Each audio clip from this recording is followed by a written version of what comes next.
Good morning, good afternoon, good evening, whatever time you're watching this video. I might even add greetings. Glad you're here.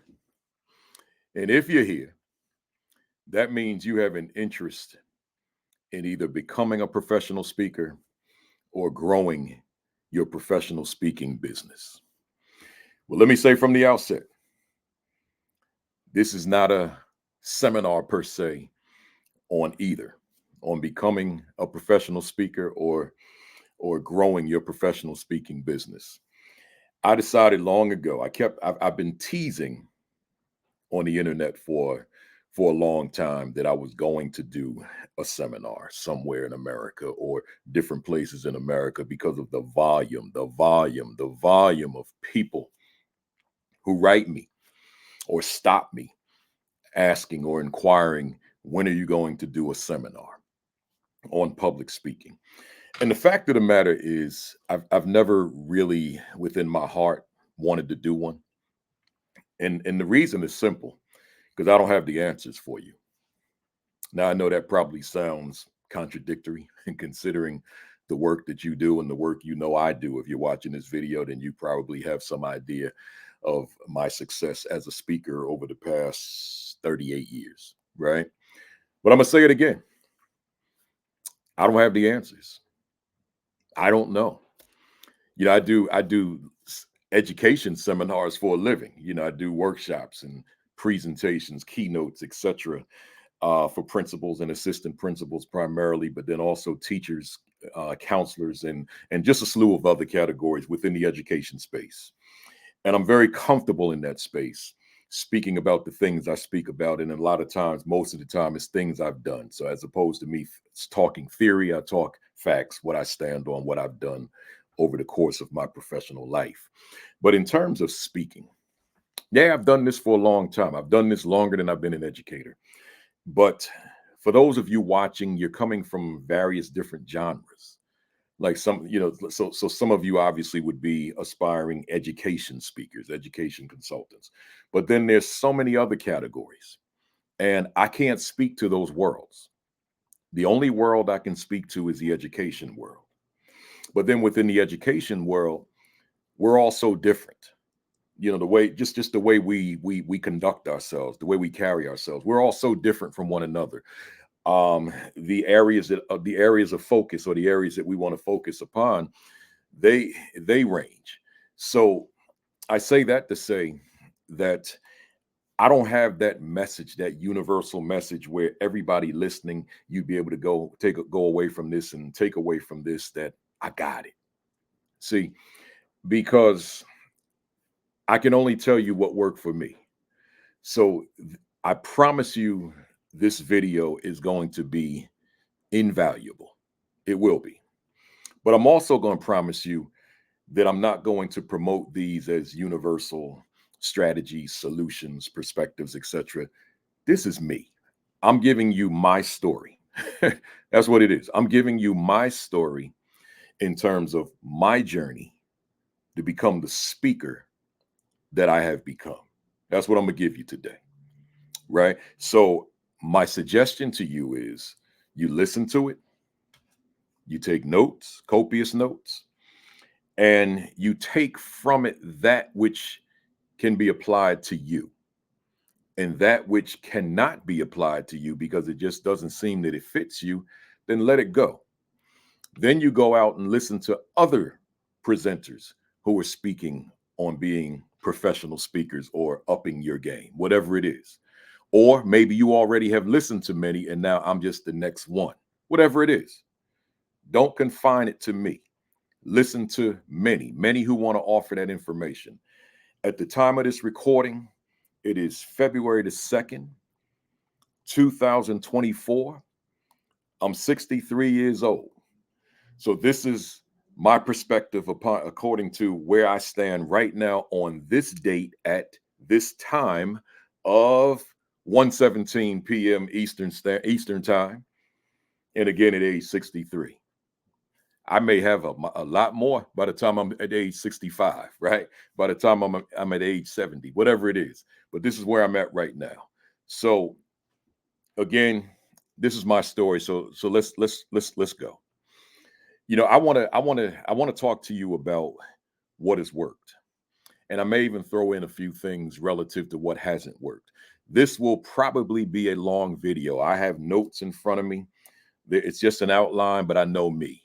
I know me from 38 years of speaking that I can get on a stage or a platform or in a room and have a skeleton and turn that skeleton into a 8-hour presentation, right? Because there's so much to fill into the skeleton, and even that, that's a part of the whole seminar of speaking. But that's for part two. This, I'm calling this a part one.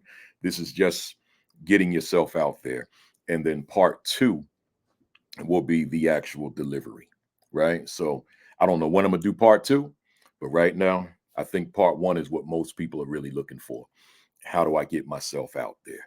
So here's your bottom line, and I'm gonna keep referring to these notes because I want to follow a certain sequence, and I didn't rehearse this and do all that kind of thing like I would do a normal presentation. This is just some notes jotted down, and I'm just going to give them to you raw. So people have to know that you exist. That's number one. It's so common sense, but I think a lot of people miss that one.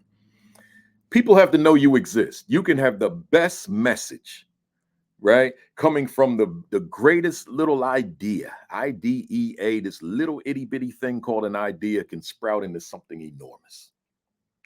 So you could have the best idea and thereby the best message. But the challenge being, no one knows that you exist. Said differently, they don't even know you were born. They don't know. So therefore, just like a book, someone can write the best book ever written. But if no one knows about the book and no one knows about the author, then the book will sit around somewhere in a warehouse, somewhere in a basement if it's self-published, and just collecting dust. Best book ever written, but nobody knows about it because no one knows that you exist. So your first step is like, how do people know that you exist? So you got it. That's got to be a priority in your thinking. How will the masses know that you exist? And I want to add to that. How will they know that you are credible? How will they know that you are somebody credible that that they should hire for their audience to listen to? Oh man, I could do the whole video just on that.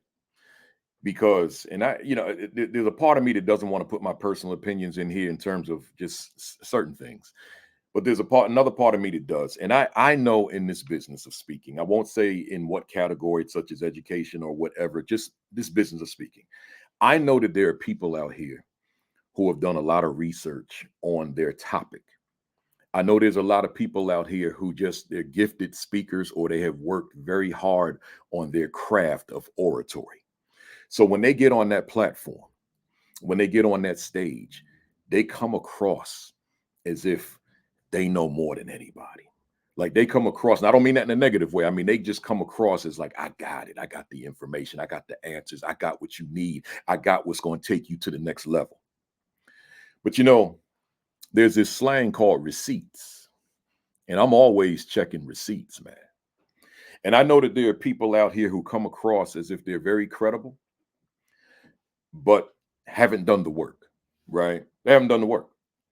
They just speak well. They're good orators. Or they did the work, but time has progressed since they've done the work. And now this is a whole new generation of educators, and they may not have done the work for those folks. So I'm very upfront with my folks, and I let them know. Yeah, I was a principal for 14 years. Yeah, I did it at a high level. Yeah, I got national recognition. Yeah, I'm in a couple of Hall of Fames. But I left in 2011. This school right here is reversed. This school right here, North Tech, 2011. I'm recording this video in 2024, y'all. I don't know if I'm qualified to lead a school now. This is a different kid, different staff, different times, different everything. I do know that I can learn and go back and do it if I wanted to. I don't think I'm going to at this age, right? But as a speaker, I let my audiences know, been a long time, but there's still some fundamental principles that never die. And that's a lot of what I talk about. A lot of what I talk about. Because I want to go in there with credibility, even when the audience knows. See, I'm not going to hide from the audience, like get left them give the illusion that I just retired from it. Like, I just stepped away a year ago, 2 years. Now I'm telling them up front, been 13 years. but I still got information that's going to take your school, your classroom, your district to another level. See, that's where so I'm gonna be up front. But in terms of the question I put on the table for you, once again, how will a client know that you're credible? How will an audience know that you're credible? Why should a client pay you thousands of dollars to come in and speak to their audience? And why should that audience stay awake and listen to you? You have got to be obsessed with those two questions. They've got to be an obsession, right? What makes me credible? That's got to be an obsession. And how will the people know I exist? That's got to be an obsession. I've been in this business so long and I'm still obsessed with it because there's a new crop of educators every year at graduation. They don't know me. They may have seen me if I came in and did an assembly in their school when they were in high school, middle school, or elementary school, but they don't know me. So now I got to make them aware. There's a whole crop of new clients getting these promotions. Well, they may not have known me before they got the promotion. Now they're in this position and now they know who the speakers are out here, but they may not know this speaker. So what keeps my name out there? And then once you see my name, what gives me credibility? What makes them feel confident that I have what they need, what their audience of teachers will listen to take them to the next level? That absolutely matters. So let's go. Let's jump into some things here. I got a question for you. What is it that you want to speak on? What is it that you want to speak on? See, it's not a problem being diversified. It's not a problem. But there's got to be some limit to your diversity. Because if you are all over the map, then people are going to have a hard time figuring out who and what you are. Like you speak to these audiences and these audiences over here and these audiences and these audiences and those audiences. Like, well, who are you? What's your brand? Said differently, what is your brand identity? Which culminates into your brand image, the way people see you. Your brand identity is what you project, what you present, but your brand image is the way they see you. And they have to align, right? So I'm saying here, as a result, you got to ask yourself, like, who am I? Me, Principal Kafele? My brand identity? I speak to educators, but I don't speak on every topic in education. I don't know every topic in education. I don't want to know every topic in education. I want to know what I talk about. So I talk school leadership in most of the facets of school leadership. Right. So school leadership, or principal leadership is a better way of saying that. So I can break down the difference between assistant principal and principal. So I talk principal leadership, assistant principal leadership in pretty much all facets of it, unless I'm asked to speak on specific areas. Right. I speak on the classroom, but primarily I'm talking climate and culture. I'm talking attitude. I'm talking things of that nature. I'm talking equity. I'm talking cultural relevance. I'm talking cultural responsiveness. I'm talking student individuality. I'm talking student centeredness in a classroom. I'm talking those are a lot of my areas of focus. So they all align, but you have to figure out what am I talking about, right? And sometimes, as much as we want to be able to maximize the ability to make money, if we're all over the map, and presenting yourself as speaking to these groups and these groups and these groups and these groups and these groups and these, then people don't know that you're that go-to in a particular area. See, I want people to know, like, let me look at the leadership part here. I want people to know when it comes to principal leadership, Principal Kafele, that's our guy. When it comes to assistant principal leadership, I want them to know, oh, Principal Kafele, that's our guy, because that's what he speaks on, that's what he writes about, that's what he does live streaming on. You know, that seems to be what he really focuses on. See, you got to figure that part out. If your website has you and you just do all these different audiences, man, all these different times. I mean, if you have a multiplicity of topics within the same genre, then that's fine. But I mean, if you're talking to lawyers, you're talking to doctors, you're talking to computer programmers, you're talking to construction workers. I mean, you all over the place, man. Like, what does he do? What does she do? See, you gotta have that part down pat, man. That matters, right? So again, for anybody that didn't start from the beginning of this video, I'm not doing a seminar. I'm not qualified. I can't speak to all that. I'm giving you my story, right? I'm telling you what I've done. That's all I'm doing today. I'm telling you what I've done. This might be a long video, might be a short video. I don't know. Whatever it is, I'm sure it's going to benefit you, because now what you do is you take from what I've done and apply that to you, and then you look at what others have done and you apply that to yourself as well, right? So let's go. So I asked the question, why do you want to speak? But I'll couple that with, well, whatever this is that you want to speak on, what do you bring to the table? Right? What do you bring to the table? In other words, as I said previously, what is it that makes you credible in that area you want to speak on? Because I'm going to say it again, because it annoys me. There's a lot of folks that are speaking on these various different topics that bring nothing to the table, man. They just speak well on these topics, but what have you done? Like, imagine, let me give you this for example. Imagine I talk about principal leadership because I've read a lot of principal books. Imagine I talk about principal leadership because I speak well about principal leadership. So now I'm going into a room, there's 500 principals in the room, like a large district, or 500 administrators anyway, because they don't have 500 schools, right? So 500 administrators, because you got all them assistant principals, and then you got central office. So I go in there and they hear my bio, but there's nothing in my bio that says I've done this before. See, and I know that there are arguments out there, like you take, for example, someone will counter that, and I'll counter it here so they don't have to send me an email later. They'll say, but what about the coach? There's coaches who never played the game, but they're some of the best coaches in the world. I get that. And I ain't going to dispute it. I get it. I agree. I agree with it. Some of the best coaches that ever coached in all sports cannot play the sport. They understand the X's and the O's. They understand the game. But I'm going to tell you something. The example that I use, principal leadership, and I'll couple that with classroom teacher. That's not basketball. That's not football. That's not baseball. That's not hockey, right? That's teaching and learning, leading a school. How you going to tell me how to lead a school and you've never led a school? Now I'm going to ask y'all for permission to speak my slang from time to time, because I think it allows me to make a stronger point.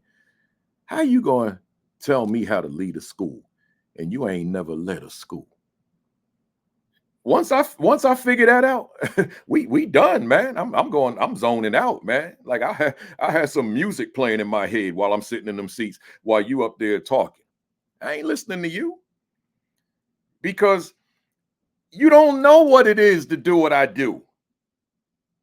So I sat through a lot of them sessions over the years when I was a principal, listening to people talking to me about principalship, and you ain't never led a school. I don't want to hear that. Now, if you're talking about aspects of education that can be infused into my leadership, then fine, I'm all ears. I get it. You're not talking principal leadership. You're talking about things that can be infused into the work that we do as a school, not just what I do, but what we do. And now I can use that in terms of just who I am as leader. But if we're going strict principle leadership and you're going to tell me how to be that much more effective as a leader in the truest sense of the word, not all these other things that we incorporate into it, but then I find out, but you never done it. Oh man, I don't have no use for that. It's just like, it's like people that go hard on certain subject areas of education, and then you look at their track record, but you never did this. So you come in hard on the stage, hard on the videos, hard in your writings and all that kind of stuff, but you didn't do this in your practice.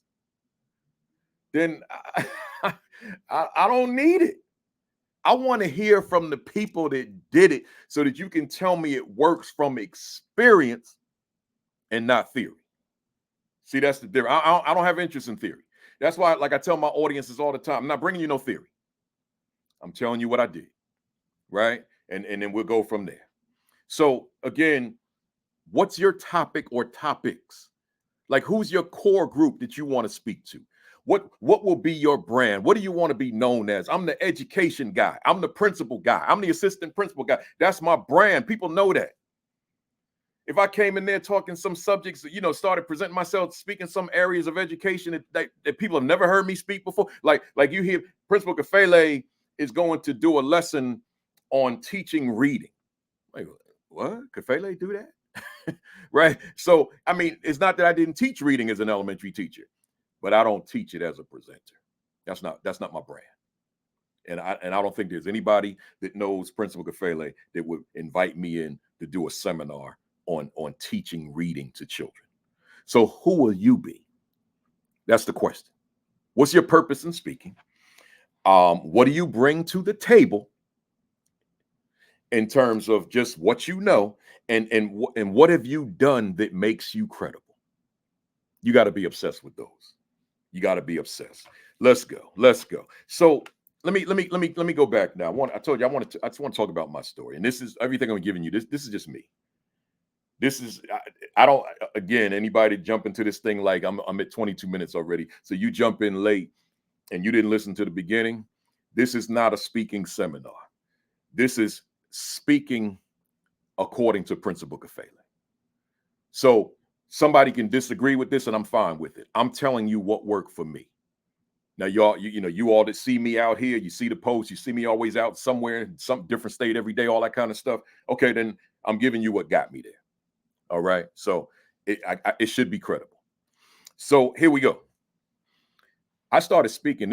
I'm recording right now on February 2nd, 2024, as I said before. I hope I said 24 before, because I noticed I've been writing when I signed my autograph and my books for people. I've been writing 2004 for some reason. I don't know what that is, right? But 24, 2024, right? So here we are. I started speaking in 1986.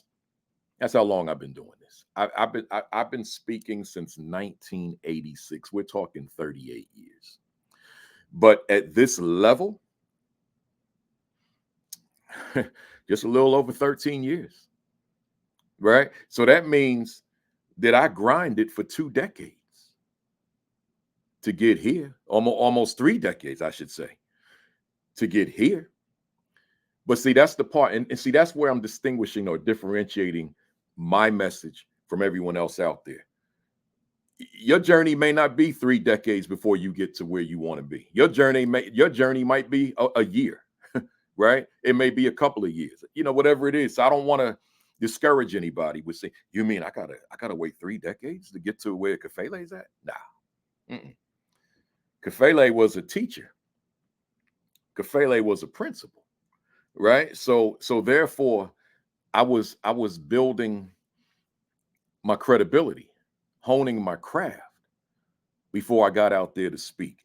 So I'm gonna say this. I got this little sequence I wrote, but let me break it right now. Let me break sequence, which is what I do everywhere I speak, right? I break sequence. So let me break it now.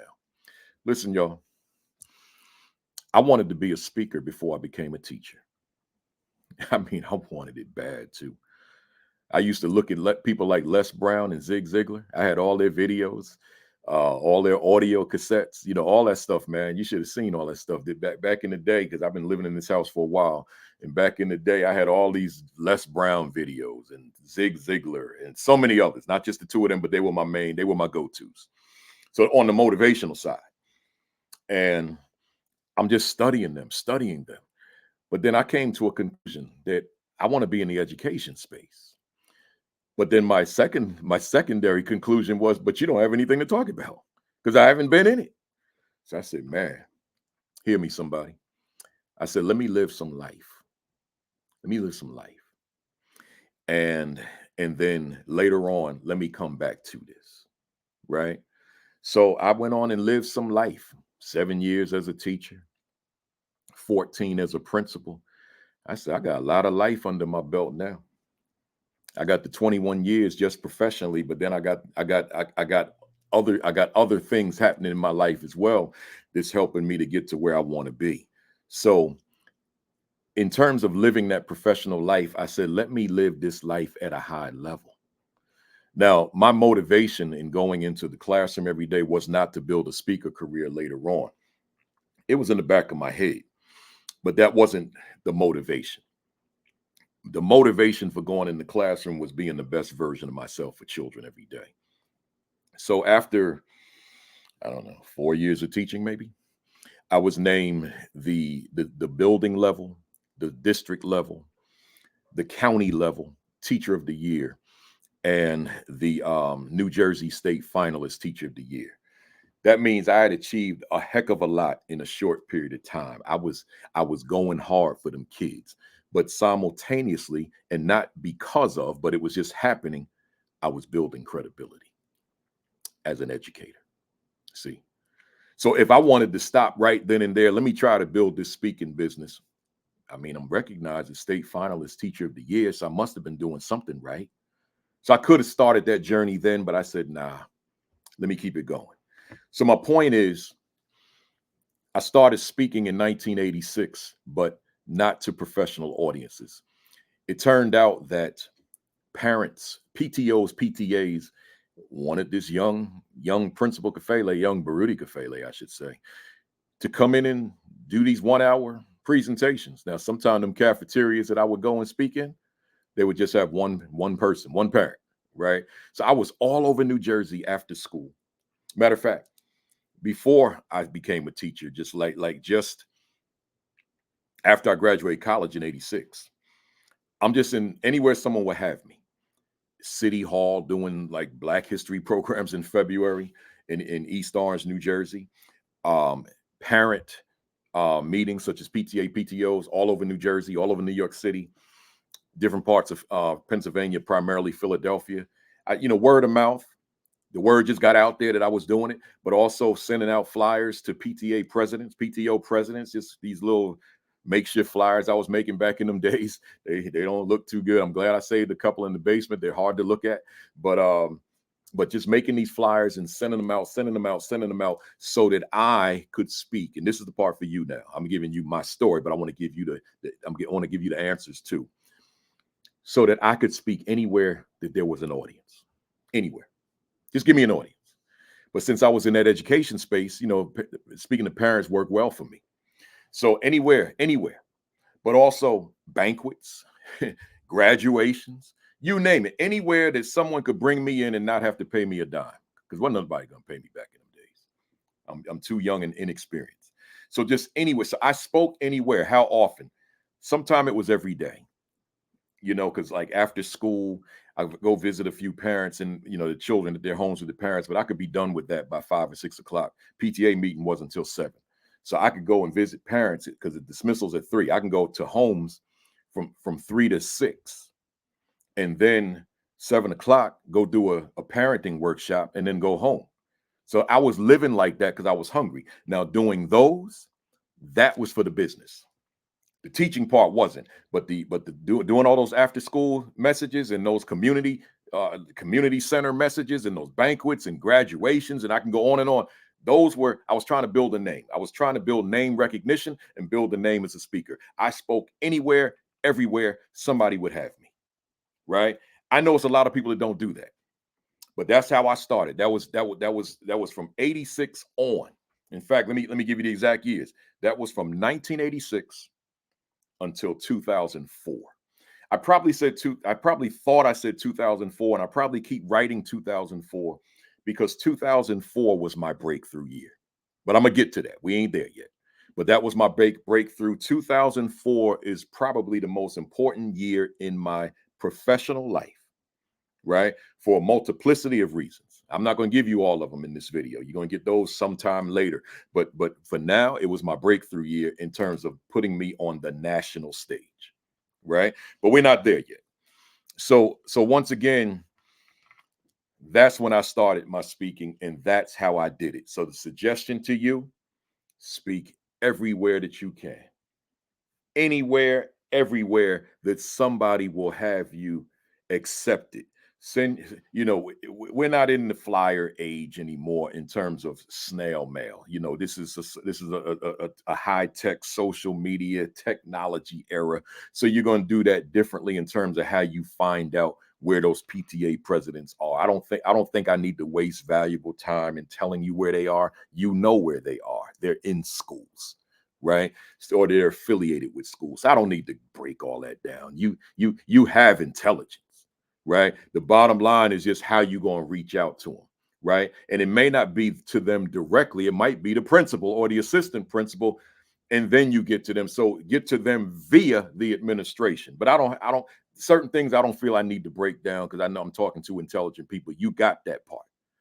My bottom line was, how was I going to get them? And it was just all these massive mailings, paying all this postage money and getting these flyers out. And they were responding like, who's not going to a free speaker to come in and talk to parents? Yeah.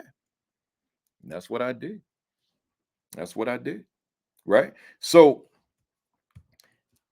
you got to get your name out there. So that's how I started in 86. In 1990, I wrote my first book. And getting way ahead of myself, you got to write. You can't be a speaker if you're not a writer. They go hand in glove. So you got to be thinking right now, what's my first book going to be? If you already wrote your first book, what's your second book going to be? And you got to keep writing, right? So right now I'm talking, I've written 14. I have 13 published, but I got a 14 sitting right in this computer right here as a manuscript that I just haven't submitted to the publisher yet. But I'm already thinking about book number 15, 16, 17, 18, 19, and 20. They're all on my mind, right? So you always got to be projecting about what's coming next. You can't sit on what you've done right now contemporarily. You got to be thinking about what you're doing, where you're going to be a year from now. Matter of fact, where you're going to be a month from now, a half year from now, a year from now, 5 years from now, where you going to be. So you've always got to be thinking about that. So I write my first book in 1990, A Black Parent's Handbook to Educating Your Children Outside of the Classroom. It was self-published because nobody would publish me as this unknown author. So I got somebody I reached out to out in Virginia, my man, Khalifa, out in Hampton, Virginia, and he taught me the ropes. And from there, wrote my book, self-published it, gained some money from the family because I was broke, and they put the initial money out there for me, and then the rest of that book was reprinted on profits. How hard did I work this book? I turned it into a full-time job. I didn't teach during those 2 years. I was selling this book, and see, back then you had a black books market all over the country, 1,000 bookstores. So I'm pushing this book into those stores every day. I'm on the streets in New York City, New Jersey, pushing my book, vendors, people. It's a little $5 book, 74 pages. And that book paid my bills. It paid my bills. It paid the down payment on my mortgage. It put me through graduate school. That little $5 book, because that's how hard I grinded with that book. So I'm giving you that detail. There's so much more detail to it, but that's not the purpose of this video. I just want you to get a sense of how hard I was going to get this book out, right? So I wake up in the morning. People wake up in the morning, go to their job. I wake up in the morning and get a carton of books and out the front door. Let's go. to my apartment at the time, not this house, right? So wake up in the morning, get a new carton of books because we kept the books at my in-laws in their basement. Get a carton of books, and I'm out. Gotta hustle. Gotta hustle. See, so at this point now, I got this dream of being this speaker, man. It's there, but I got to get my name out there.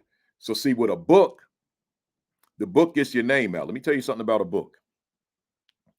This is me now. That's why I tell you this is not like the seminar. It's not that. This is Principal Kafele's version. That's all it is. Let me tell you something.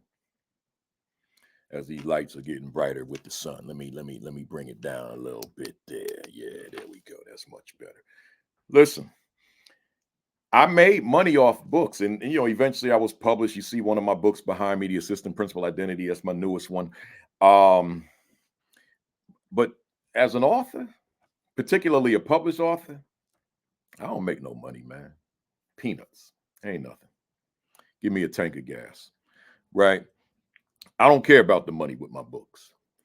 What I care about is two things. Number one, I'm speaking to a need. I'm writing to a need. That's number one. Number two, gets my name out there. So if I get all them books out there, man, that means my name is out there with them books. So if we selling thousands and thousands and thousands and thousands and thousands of books, that means thousands and thousands and thousands and thousands of people see the name Baruti Kafele, just like you see on the screen. They see it. So I said, if I can get my name out there, then that increases the probability that people will invite me to speak. So I want to say to somebody out there, if you're writing a book, and now you proud of the fact that you can hold your book up and say, here's my book with my name on the cover. If you're the only one that's reading it, you and your friends and your family, you defeating the purpose. Yeah, it's a feel good. It's probably good for your self-esteem that you got a book out and maybe 100 people bought it, right? The people in your community, your neighborhood, your family, but that's not good enough. All right, that's going to die out. And then you've exhausted all your friends, all your family, right? And other people who would be inclined to buy from you. Now you got to do the real work and get the people that don't know you, the public, to buy your book. Right? Again, not to make money. If you write a book to make money, you may as well chase something else, because you ain't making no money unless your name is some big time celebrity, and I ain't dropping no famous names on this video. So if you're some big name person, yeah, you'll make a slew of money. I'm not a big name person. I guess I got name recognition in the education space, but in terms of the larger world, I'm not that big name person, right? So I don't, when my checks come in, it's like, all right, let me go get some gas, right? Let me go get some groceries with this, right? Or let me give my wife some money, right? Or my kids, whatever it is.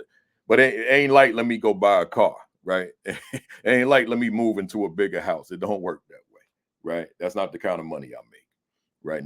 Not through books. As a speaker, I do well. But as an author, I got a lot of books. They sell a lot of copies.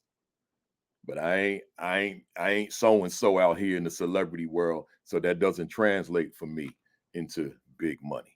So I'll tell you that right now. If you getting ready to be so and so celebrity, then you're gonna make that kind of money. Right. So I just want you to know that. So let me keep going. I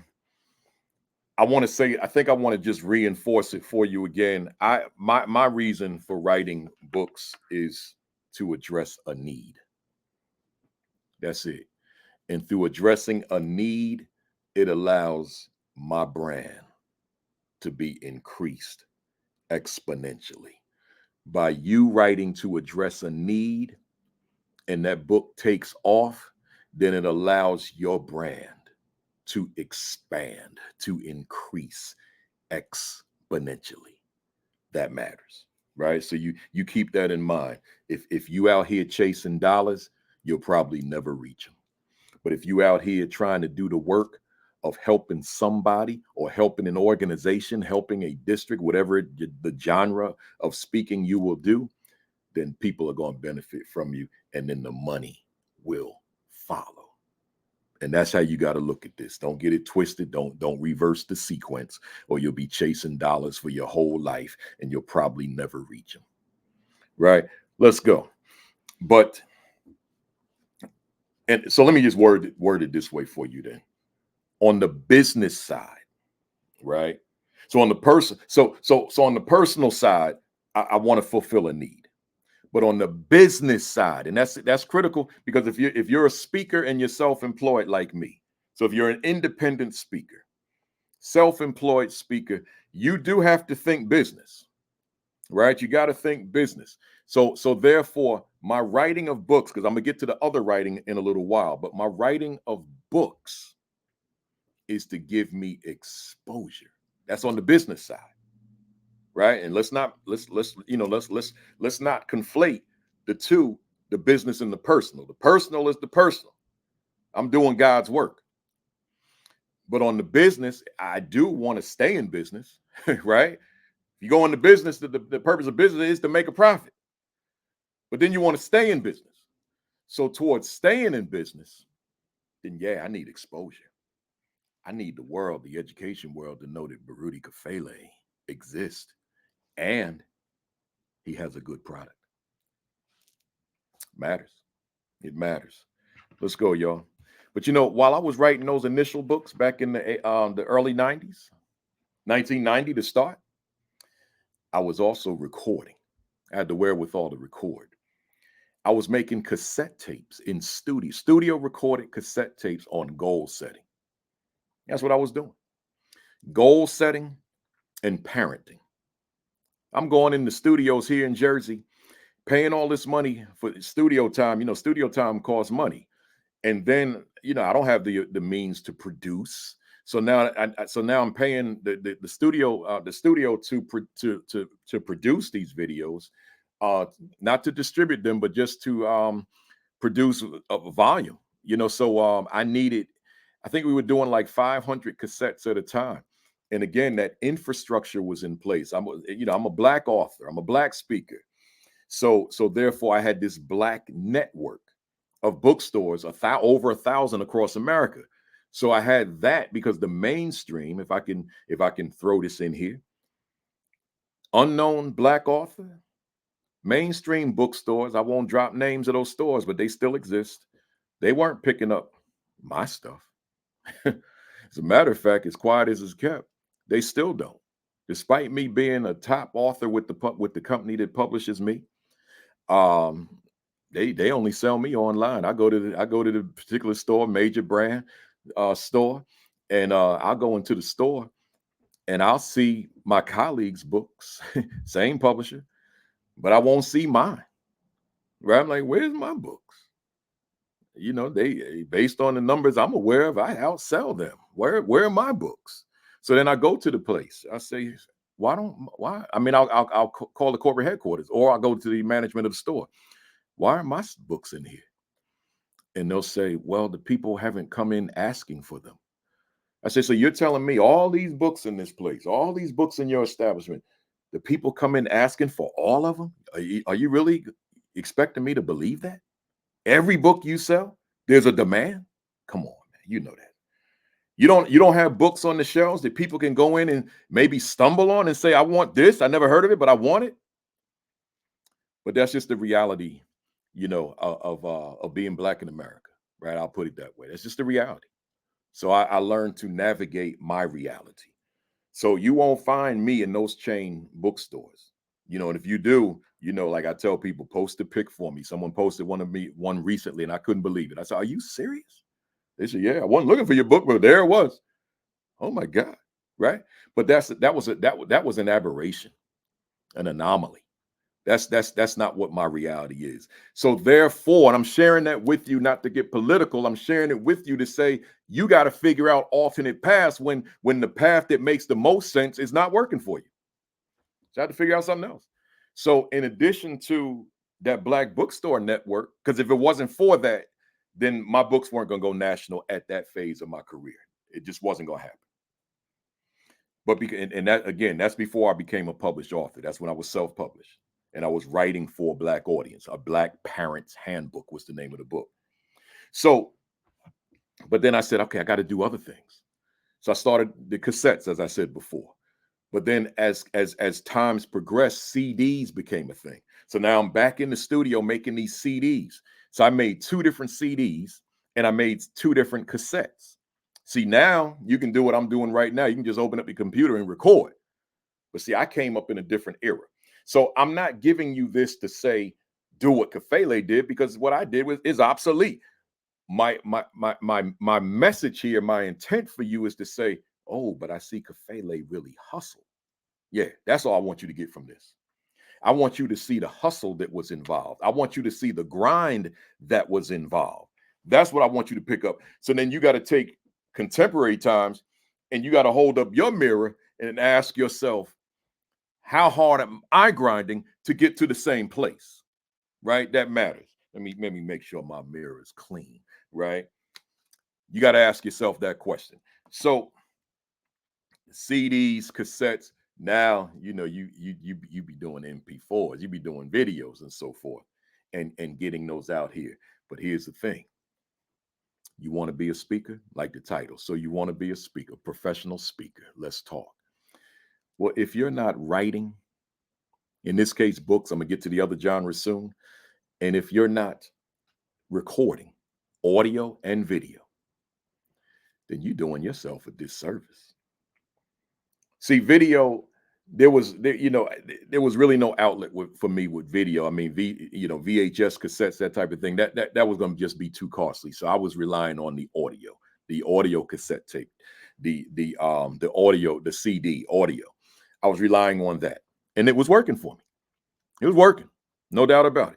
So let's talk about some things about your publicity beyond the books and the CDs and the cassettes and the videos now in contemporary times. We'll get to in terms of your promotion of yourself through video on your computer in a little while. But your publicity. Now, back in the 90s, in the early 2000s, I kept myself on television as often as I could.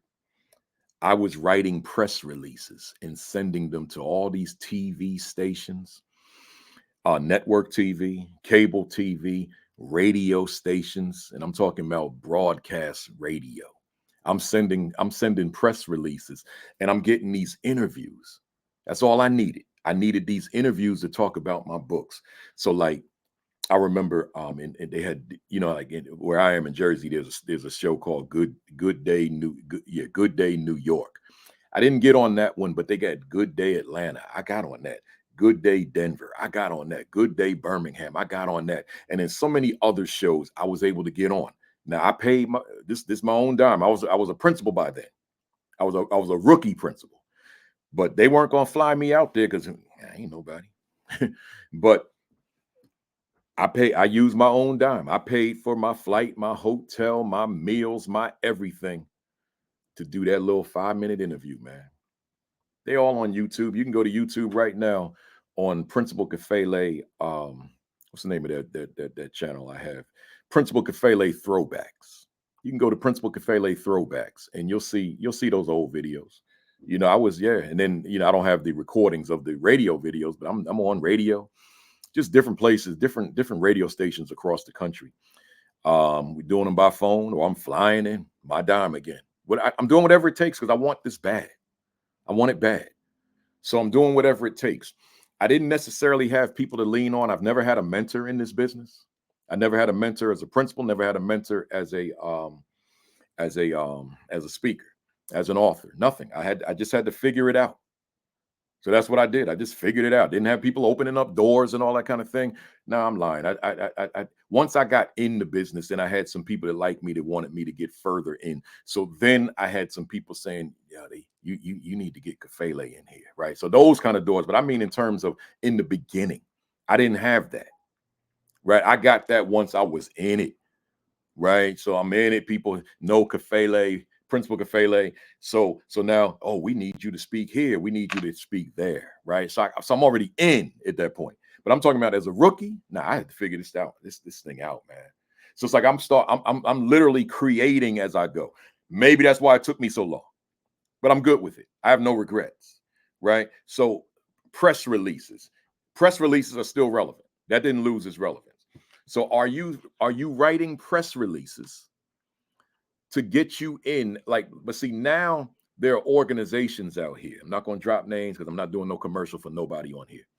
There are organizations out here who you could send a press release to, and then they will send it to just a vast number of other media outlets for a fee, a small fee. But you got to do your research on that. I'm not promoting anybody on here, right? I'm only promoting you, but I'm not promoting no business. Ain't nobody getting no ride from this video, right? So yeah, those organizations are out there. You just got to do your research, Google, and find where they are, where you can write a press release, and then they send your release out, email, blast email, fax, whatever, to various media outlets, right? So you do that. But the bottom line is press releases do work. They're still relevant because there's still press out there. But I'll tell you this, that press release has to be written like a pro. So you may not be the one to write it unless you got that kind of skill set. Your press release might need to be written by someone who knows how to write a press release, that specializes in press releases. You may want someone who has an editing background, who has an English background, that understands writing, right? Every book I write, but the editor is what brings the magic. See, I write the book. Now they put the sprinkles on it. See, so you may write the raw press release in terms of just letting the editor understand what you need, but then they go on and do it. Or you may not know what you need. Someone who writes press releases for a living may give you that. So let me tell you how mine went. I found a company. I think it was a public relations company, if I'm not mistaken, because this is back in the 90s. I don't work on press releases anymore. But back in those days, I had a company. They wrote my whole release.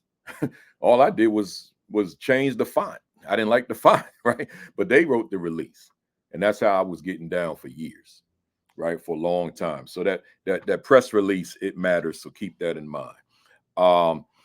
Once again, I want to reiterate: I'm speaking anywhere I can have an audience. Sometime I got to places like a PTA, PTO. I was the only one in the room. It happens. So the principal and I would have a conversation, and the PTO president, because no parents showed up, or sometime the event wasn't done through the PTA or PTO, right? If there's someone out there that doesn't know what I mean, parent-teacher organization, parent-teacher association. Sometime it was done through the school, through the principal. All right, so just me and the principal in the room.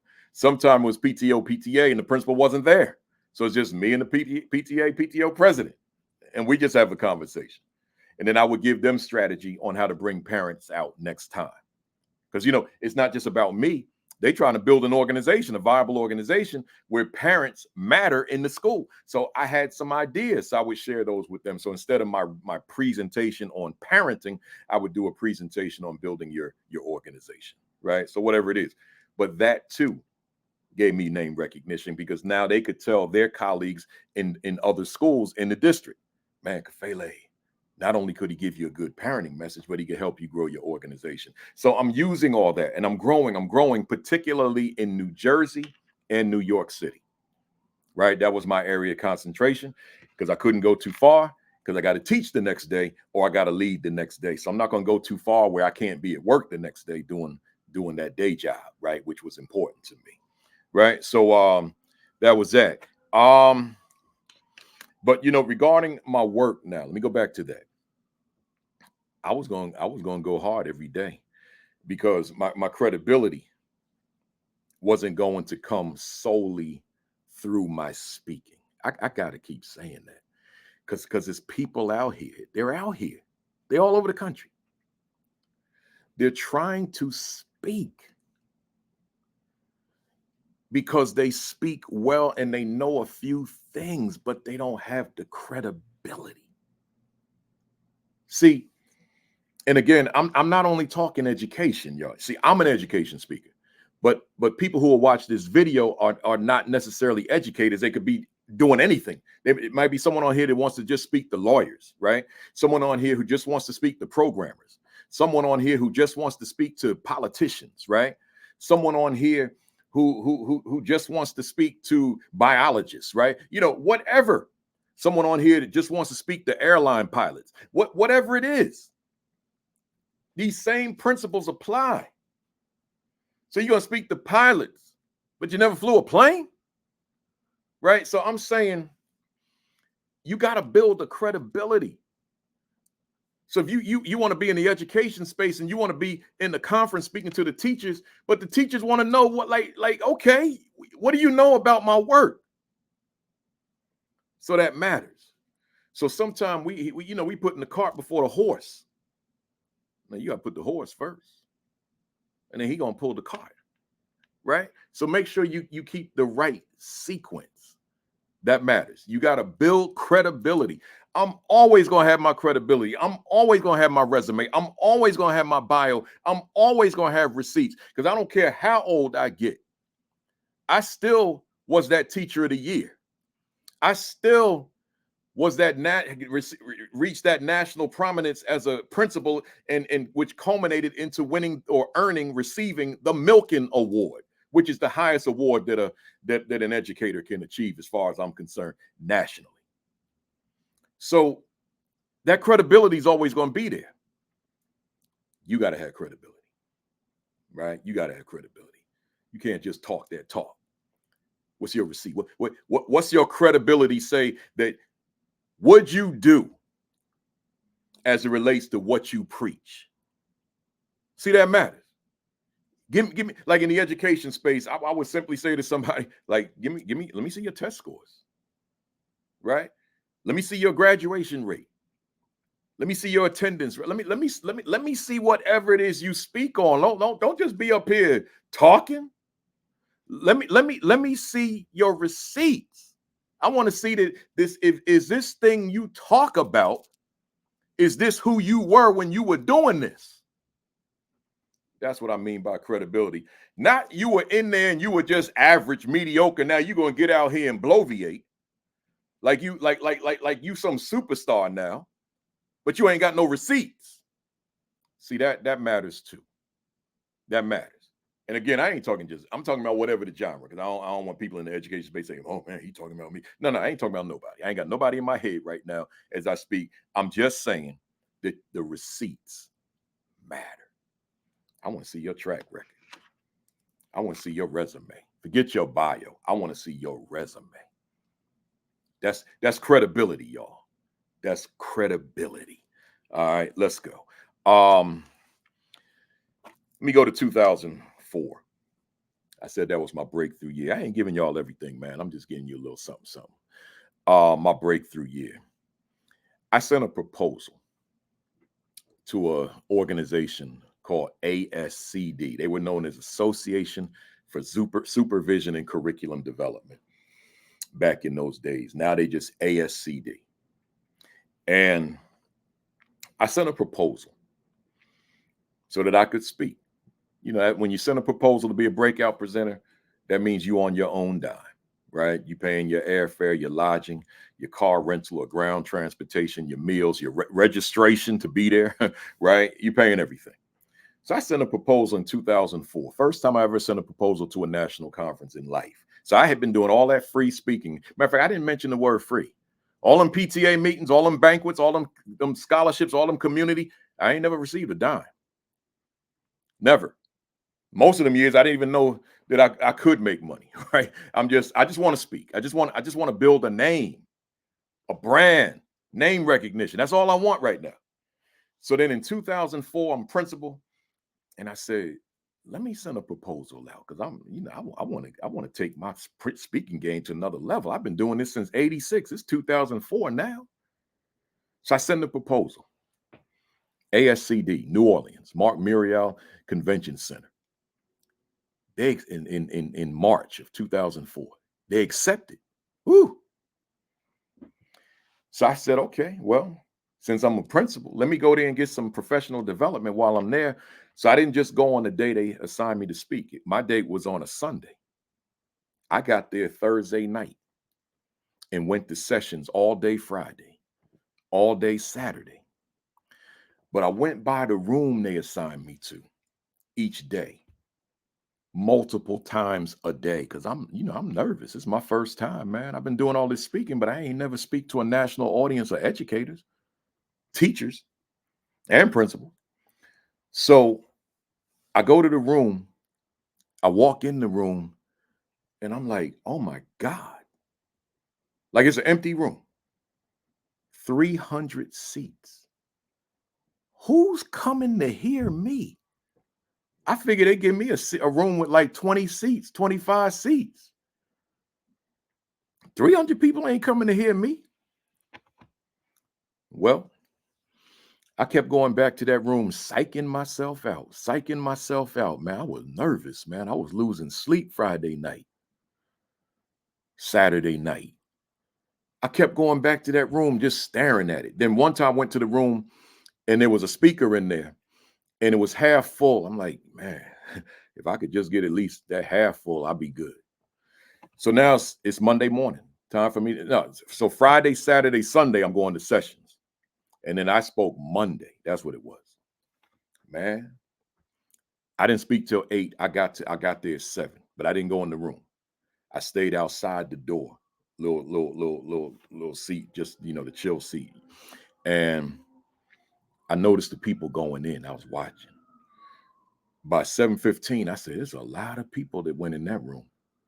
7:30, I'm like, oh my God, they just keep going in. Now, my topic was something African American students, right? I don't know exactly something about achievement of African American students because I was experiencing my own success with that. So I said, let me put this on this. This was no power. I was gonna say PowerPoint. This was slide projector, right? I mean, no, what do you call it? Overhead projector, right? It's so long ago, I don't even remember what you call it. Overhead, these little films, right? that you copy on the copier, right? Little plastic sheets. You remember that big apparatus with a glass on top, right?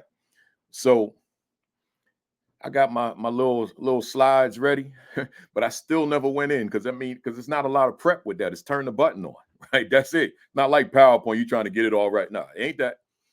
Plugging in, making sure the adapters work and all that. No, wasn't that. Just turn it on, put the plastic slide on top and go in sequence. So at 7:45, a man came to the door and said, that's it, everybody. Session closed. It's standing room only. What? And I ain't even in there yet. I said, oh, well, let me walk on in there. I walk on in there. They don't know who I am. I start setting up. Then they knew. And then I'm like, ooh, there's people standing and sitting in the aisles in here. Oh my God. Let me bring the best me. Now, when I do part 2 of this video, we're going to talk about your presentation style. I ain't doing that in this one. All I'm going to say here is, I said, let me bring the best me. I got 1 hour to bring the best me. I brought the best me. I didn't bring business cards, y'all. I didn't bring flyers because I don't know the business yet. I just sent a proposal to speak at the ASCD conference. I don't know where this is going to take me, so I'm not ready for that. So now when I closed it, I said, thank you, everybody. Them people yelling, like, you got a card? You got a flyer? I'm like, nah, I don't have. I had like 6 or 7 cards in my wallet. I said, all I got is a few business cards, y'all. I put them on the table with, watch this, y'all. I put them on the table with the overhead projector. Them people stormed the table, knocked the projector on the floor. The glass broke. They got my cards, but I got 300 some odd people still want my information. So I got my pen, I got some paper. I'm writing my name and phone number because I don't have a website. I ain't got nothing, man. I don't have an email address, man. I got this my work address. Now I did have a personal email, Earthlink, right? So I had that. So I give them my cell number and my Earthlink address. And let me tell y'all something, guys. They waited. And I got so many invites from that day. It's 20 years later. That's why I said 2004 before. It's 20 years later. I've been riding the 2004 wave for the past 20 years. You didn't hear me. That was my breakthrough. I've been riding that wave for 20 years. Do you hear me? Because everything snowballed. All those folks that invited me, my first invitation was to Milwaukee. And then it just kept snowballing and snowballing because every audience has got people that want to hear you. And it just cascaded, snowballing. And to hear where I am right now, man, because I'd always know when you grab that mic, bring your best you to that presentation, even if it's only one person in the room. But listen, I'm gonna talk about all that in part two. I'm not going to deal with that in this. Right now, we're talking about getting you out there. So you might be sitting at the edge of your seat. Principal Kafele, how do I get myself out there then? Glad you asked, man. There are national conferences in whatever your genre is. They are out there. Let me turn this light down a little. It's getting bright on me again. There we go. They are national. I don't like that one. Right there. There are national conferences out there. And you have to send a proposal to those conferences. But when you write those proposals, you better have several eyes on those proposals because in a lot of those conferences, they give you maybe a maximum of 50 words or a maximum of 75 words or a maximum of 100 words. In other words, you got to sell yourself in 75 words, 50 words, 100 words. That is not easy. I mean, this video alone, I'm at 1 hour and 6 minutes and I'm not even finished, right?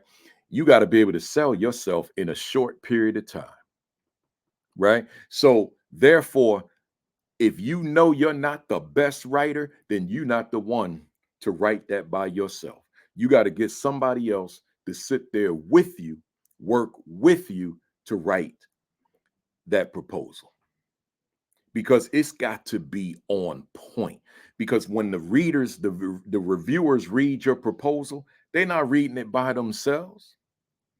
They're reading it in conjunction with a table full of people who are going over the proposal without your name being shown. They put tape over your name. They just want to see if the proposal is speaking to what they would need.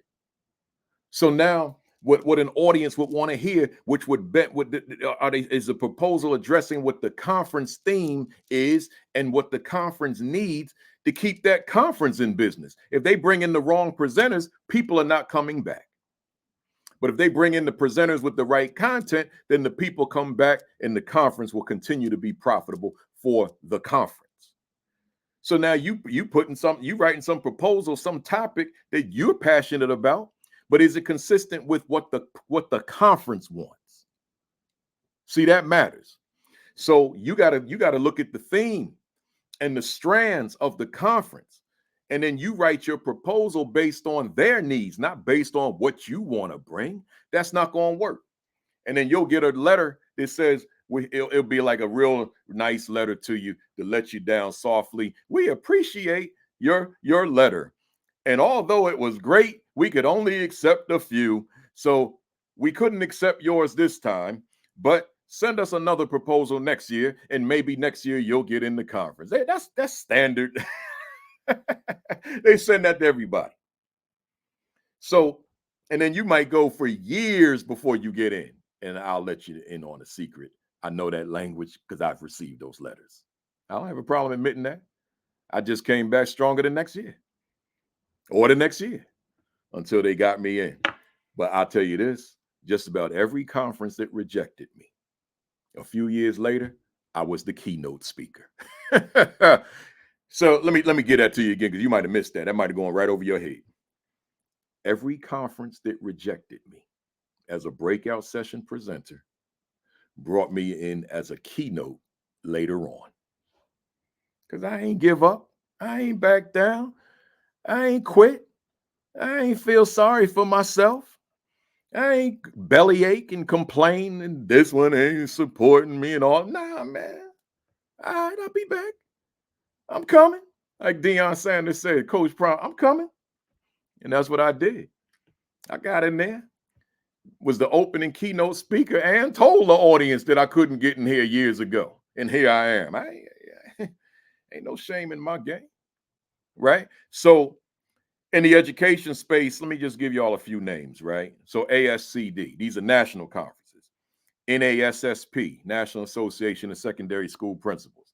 NAESP, National Association of Elementary School Principals. AMLE, Association of Middle Level Educators. Learning Forward. SREB, Southern Regional Education Board. They do the Making Schools Work Conference every summer. ESEA, the Title I Conference. NABSC, NABSE, National Association of Black School Educators. And now this is like way after I was already in BER, Black Educators Rock, National Charter School Conference, right? And those are my main ones. There are others out there, but you got to do your research. Just Google national conferences and they'll come up. But then all these state level conferences. I take a whole video just to give you them names. Just Google it. Do your homework. These state level conferences. Then you got the regional conferences. You got the local conferences. Then you got the school district conferences. They're out there, but you got to do your work. Don't wait for nobody to open up no doors for you. Do your work as I did mine, right? Do your work. Do your homework. Your average school district, particularly large district, has a conference or two every year. We'll find out who these districts are. Every city is in a school district. Every town is part of a school district. So do your work, your homework. All these districts have conferences, right? So do your home. Oh, I missed one. Innovative School Summit. How could I miss them? That's another one. Innovative School Summit, one of my favorites. So make sure you reach out to them. That's another national conference, right? So, and for any others I missed, just blame it on my head, not my heart, man. This is just all I got is an outline in front of me. I spent 5 minutes putting this together, right? So all those conferences, but again, your state conferences, your local conferences, your regional conferences, your school district conferences, again, for those schools, every district has some kind of conference. Well, you got to reach out to those districts and find out when their conference is, and then you put your proposal together and you get it to them. If they don't accept proposals, then just see if you could set up a little meeting with the superintendent or whomever's in charge and talk about what you offer and the benefits that you bring and why that school district will be better as a result of you being a part of that district, whether as a speaker or as a long-term consultant, one or the other, right? I'm almost done, y'all. Social media. We're talking about how you get yourself out there. I got these. I'm not going to get deep into the social media. I got these questions I want to ask you, and you can ask yourself later on. Number one, do my post represent me well?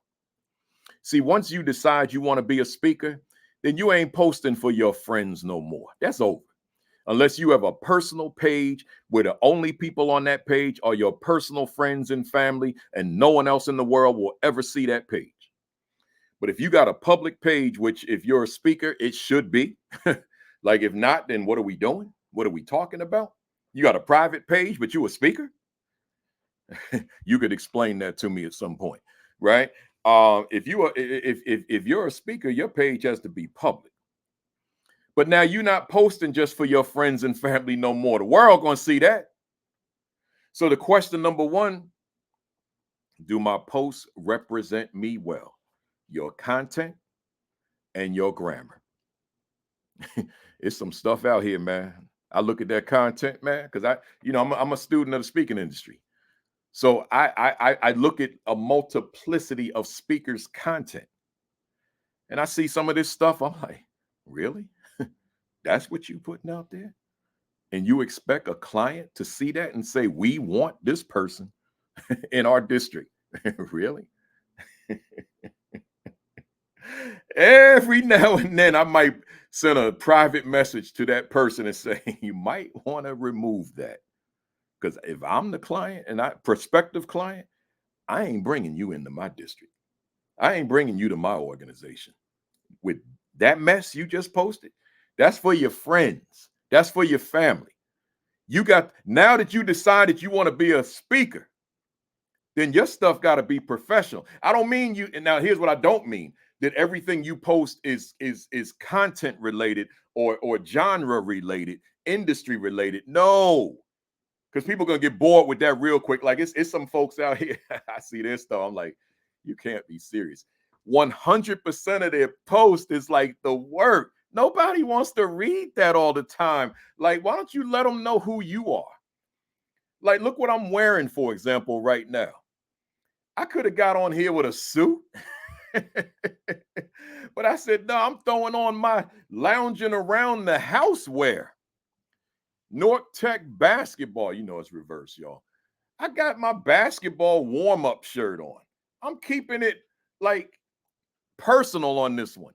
I'm professional content, but I'm not presenting to you professionally. But some of y'all that know me speak, you know I'll never do that. You know, because see,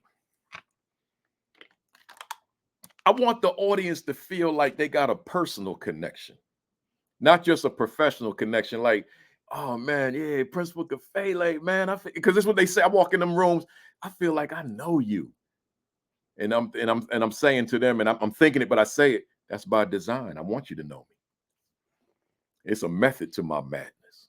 I want you to know me. I walk in the room, people say, how you feeling, Kafele? Because I see you was in LA and you were in Houston and all. I see you just landed here. I'm like, yeah, see, I want them to know that. Because I want them to feel a connection to me. That increases, I mean, because it's my audience. I call my audience my fam, especially the ones that watch my Saturday Academy, the AP and New Principles Academy, streamed every Saturday at 10:55 Eastern Time, right from this seat. Right. But that's my fam. But then there's other folks out here who are not necessarily fam of that academy, but they still people who respect the work. They read the books, they read the blogs, they read the articles, whatever. They watch the videos in addition to just the AP and New Principles Academy. That's fam. So I want them to know me beyond just the work. You know, so I get to the venue, you know, we could chop it up and talk about a lot of things, not just the work, right? So that's intentional. So when you post, you just work, like work, you know, like I'm in the education space. So classroom, teacher, principal, assistant principal, superintendent. That's all you about. Like, let us see you at the restaurant every now and then. Let us hear what you think about the game every now and then. Let us know what you think about the entertainment world every now and then. Let us know what you think about different aspects of the world. You may not want them to know your politics. I quite frankly don't care if they know mine, but I'm not going to sit on here and say that you should do that. But I will say, let them see your family. You know, when I go to my daughters, I got the dog, man. We take a picture with the dog. Let them see you really human. That's what I'm saying. All that factors into your publicity. All that factors into them people making a connection with you. All that matters, y'all. I'm thirsty, y'all. All that stuff matters. You got to do that too, right? So, but then at the end of the day, does that post represent you? I'm not going to let you see me in social media in a light that I don't think is going to be advantageous.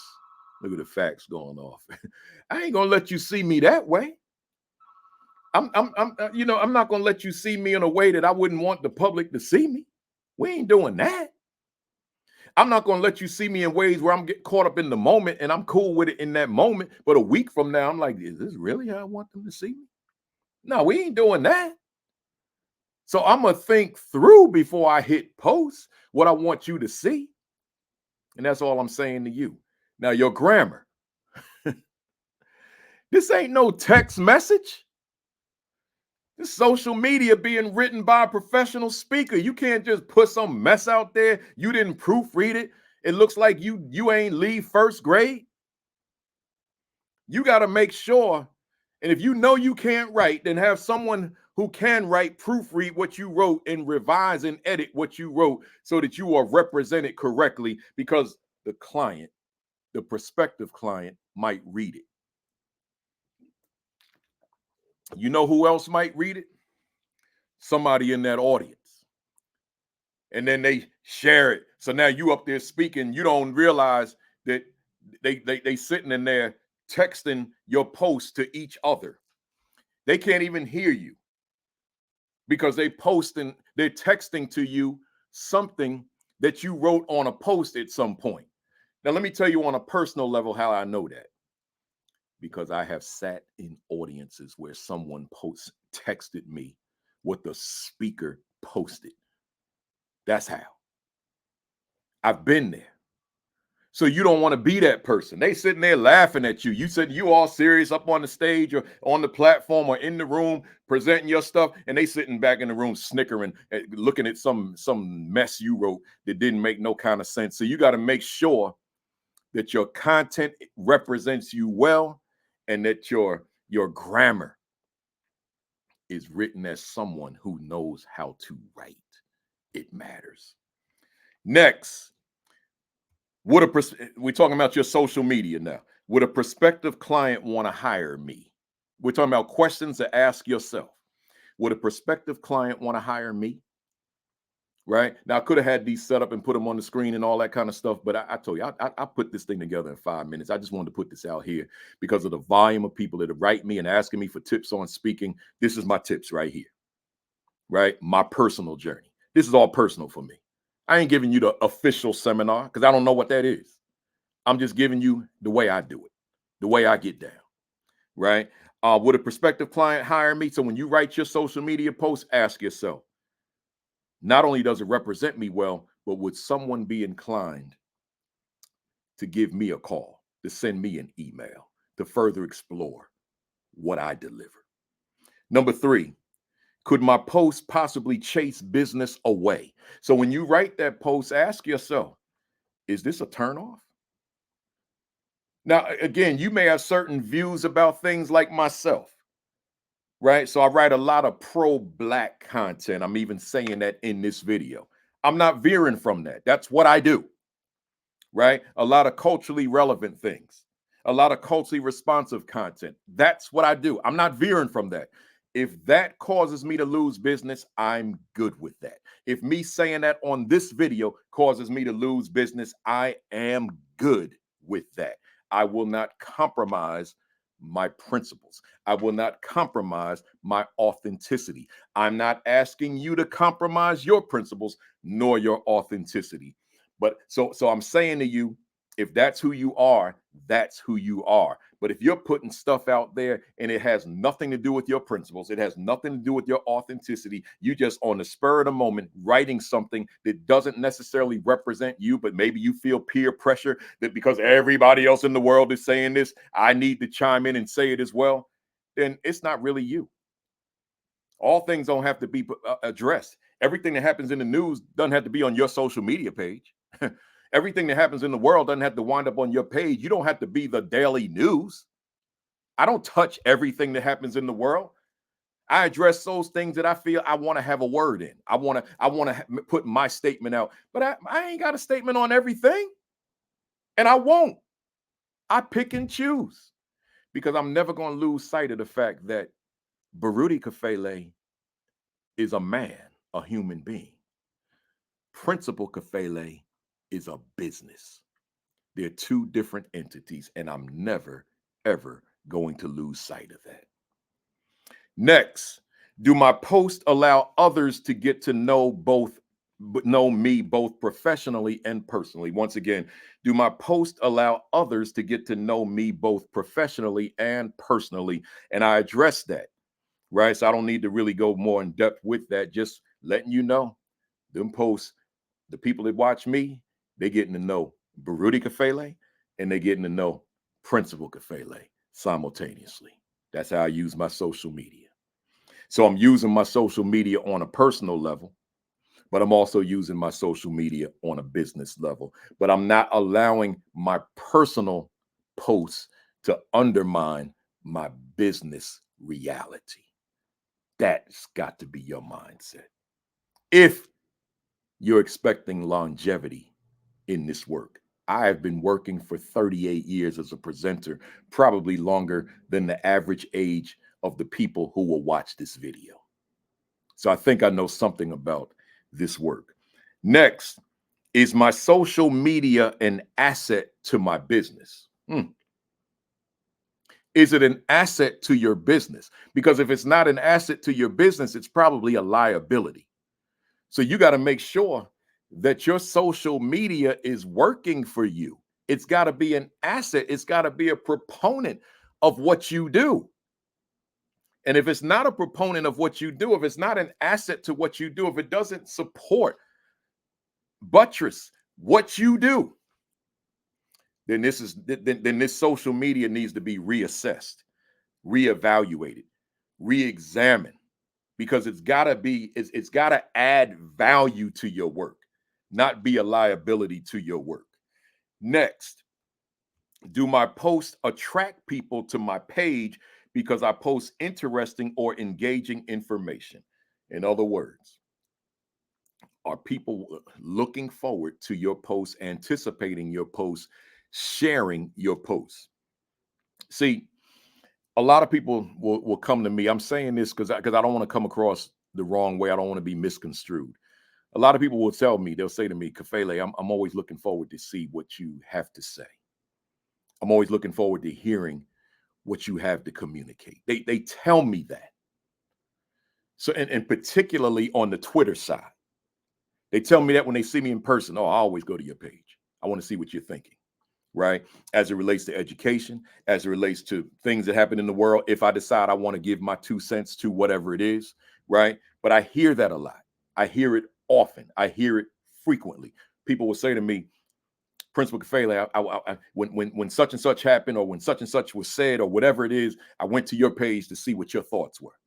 All right. So I'm asking you, are you using your social media in a way that people are going to you because they just want to hear your perspective? They just want to hear your thoughts. They want to hear your what's the word I'm looking for? Your just the way you construed whatever it is that's being said, right? So, or whatever it is that's happened in the world. Like when George Floyd was murdered, for example, a lot of people said to me, I wanted to hear what your thoughts were on that. So they came over to the page just to get my interpretation, and I had a whole lot of thoughts on that. But it doesn't have to be something as extreme. It could be anything, just people, just anything in my case, the education world, and people wanting to know where's Kafele coming from on that particular idea, right?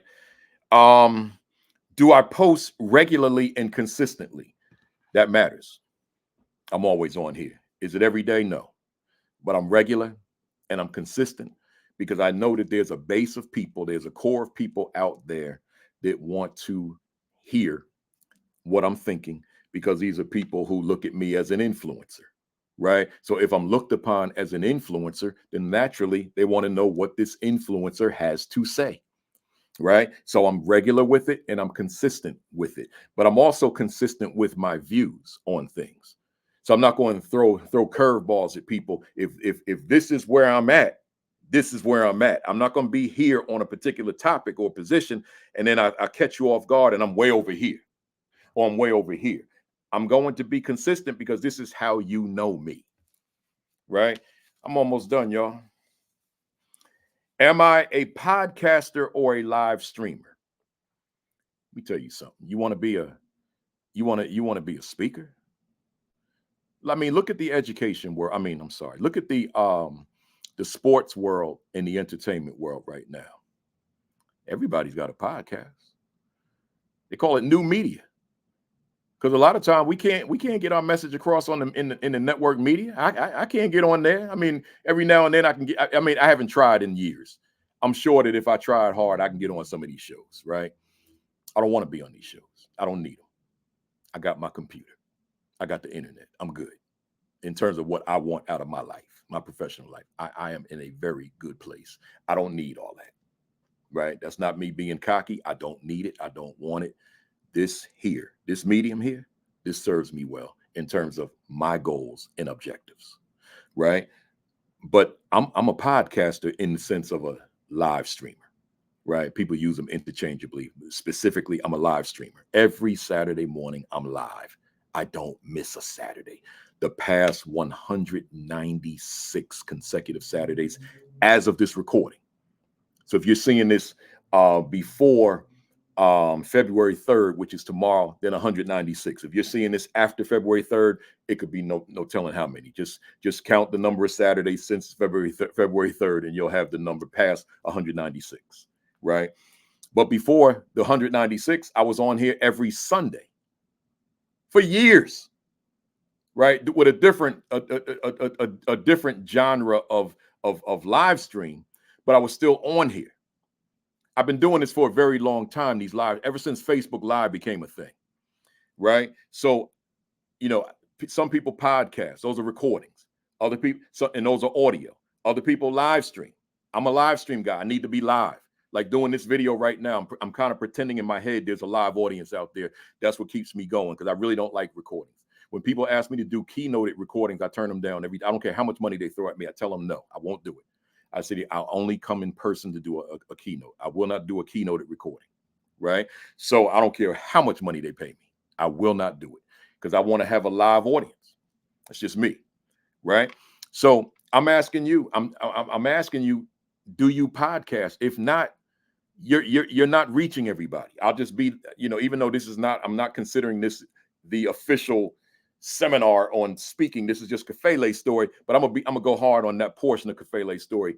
You're not reaching the masses if you're not podcasting or live streaming. You have to do that, because the live stream or the podcast is going to expose you to people that, through your regular routine, you're not reaching. So if you're not podcasting, or I should say, or live streaming, you are missing thousands of people. You're doing it wrong.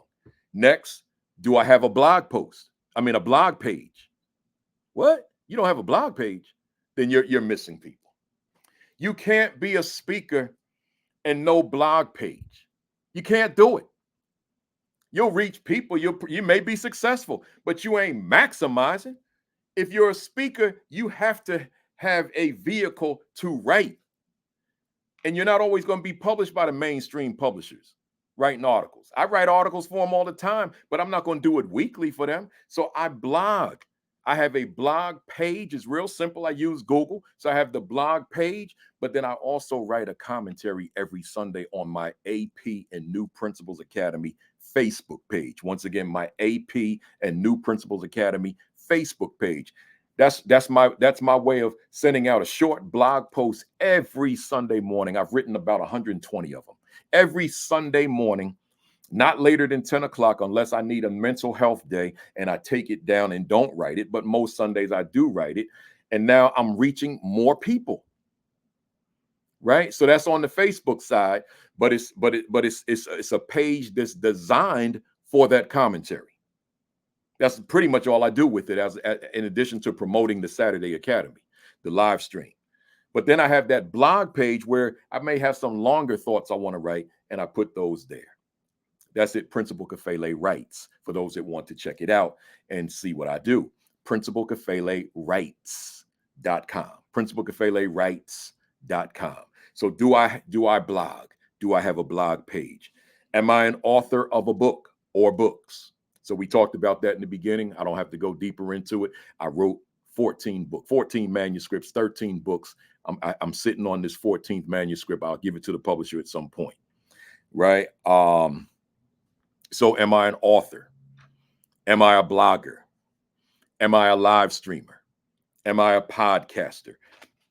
Who am I on social media? Do I have a presence on social media? Once again, not just professional. Bring you in.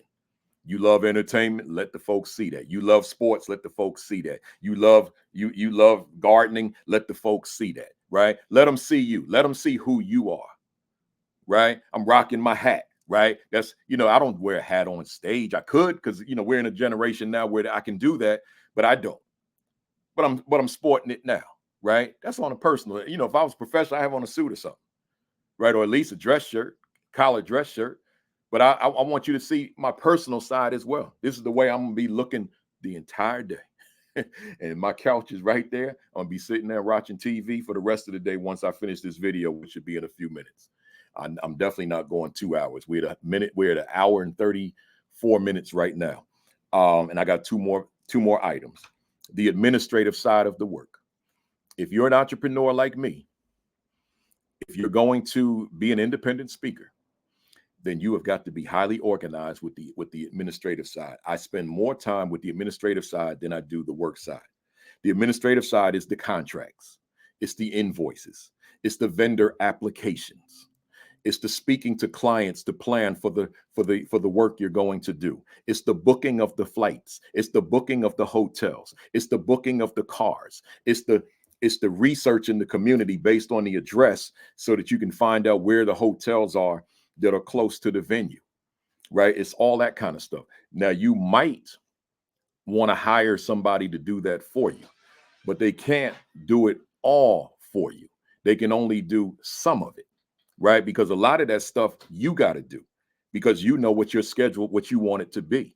So if you had somebody full-time booking your schedule, for example, well, you may know that I don't want to leave at that particular time. I want to leave at this time. So you got to be the one that does a lot of that, and you influence the person that may be doing the work, right? You may be the one that needs to negotiate fee, right? That's that depends. So you got to make sure that that you're on top of all the administrative work. You may be the one to track down your money because that money may not come automatically. So you got to make sure that you are on top of the administrative aspect of the work. And I will tell you again, I spend more time on the administrative side than I do the speaking side.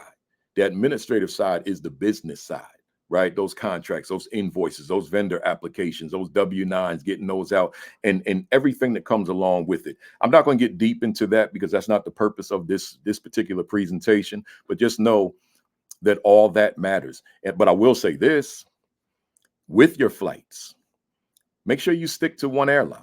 That's how you accumulate your miles and your benefits that come along with that particular airline. Your hotel chain, make sure you stick to one. That's how you accumulate your points for your vacation as well, and the perks that come along with that as well. And the car rental agency, same thing, right? Stick to one. Every now and then you got to venture out. Like I'm a United guy, but every now and then a United's not going where I need to go, so I go to American or Delta. I got perks with all three of those airlines, but my main perks are with United, right? So make sure you got that down. And then my last point, and then I'm out. If you move strategically, you shouldn't have to make cold calls to anybody. I've never made a cold call in my life. Never had to call somebody and ask them, could I come and speak?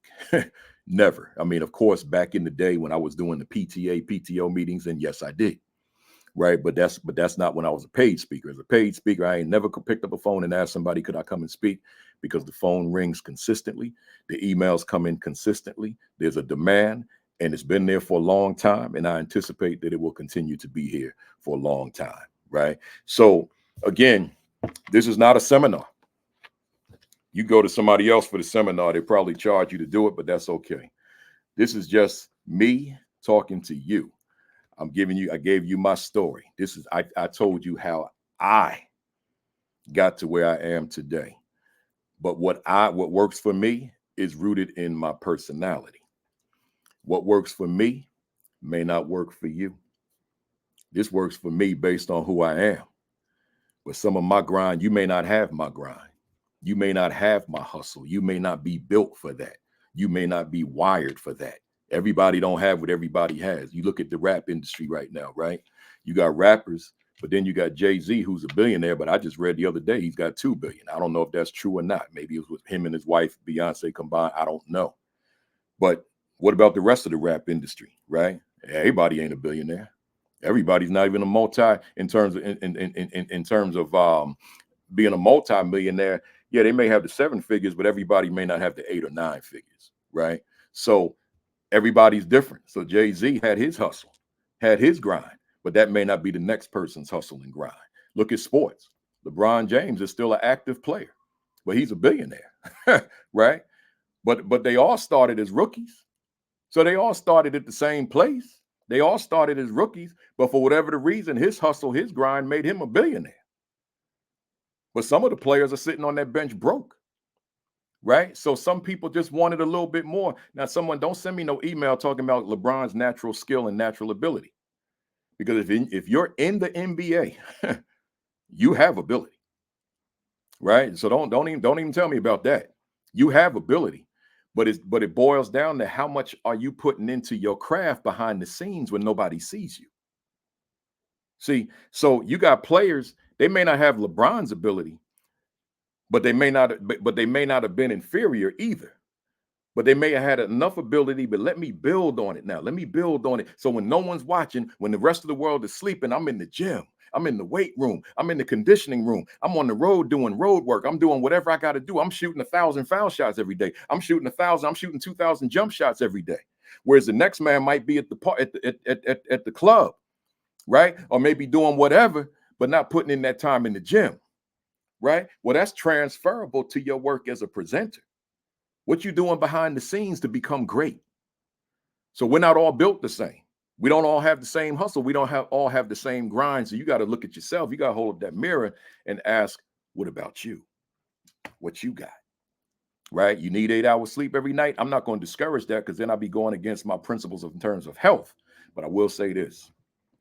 If you're trying to get to the level I'm at, since you watching my video, well, I'm gonna tell you, I put in the work, man. And I don't mean past tense. I still do. I put in the work. And because I put in the work, that's why I am where I am now. I ain't got my hand out, man. Let me put my hand on the screen. I ain't waiting for somebody to give me something. Oh no. I ain't waiting for nobody to hook me up. I ain't waiting for nobody to give me something. I'm not waiting for somebody to open up some door. I ain't waiting for none of that. I'm in the business of busting doors down. That's what I do. That's what I've been doing for 38 years. Right? See, this is what I do. This is my craft. It's very narrow. My focus is very narrow. Right? See, some of us, like, again, we wired differently. Some of us, this is our world. We want to be a jack of all trades and a master of none of them. So our focus is like broad, man. We all over the friggin' place, right? But see, me, I'm right here. Narrow. Let me turn this little here. There we go, right there. Narrow. That's me, right? So you got to ask yourself, who's you? So with that said, I've been on 1 hour and 41. I think that's long enough. Take a look at the vid, get your paper, get your pad, take some notes, watch it over and over and over. Did I give you everything? Nah, that's not what this is. Right? That would be a seminar where I would need you in front of me for about 6 hours, maybe 12 hours, 2 days, right? That's not what this is. This is just to give you a little something, because a lot of y'all keep on sending me these emails and these inboxes, and I don't have time to talk to all of y'all because I'm on that grind, right? So I said, let me give you a little something just to get you started, and hopefully this is all you need. And then you check out some of my colleagues out there who are doing what they do, and hopefully with between mine and what they do, you be able to do your thing. If they charge you, then pay the money. Invest in yourself. I don't charge for this kind of stuff. Invest in yourself. Pay them. If they charge you $1,000, pay the 1,000. If they charge you 3,000, pay the 3,000. If they charge you 5,000, pay the $5,000. Pay whatever it takes to get you to the next level. Right? Make the investment in your career. Make the investment in your speaking business that you want to build. Make the investment. But in my case, make the investment by watching this video as many times as you need to watch it to get you to that level that you aspire to be. With that said, thanks for listening. Thanks for watching. I see you in the winner's circle. Peace.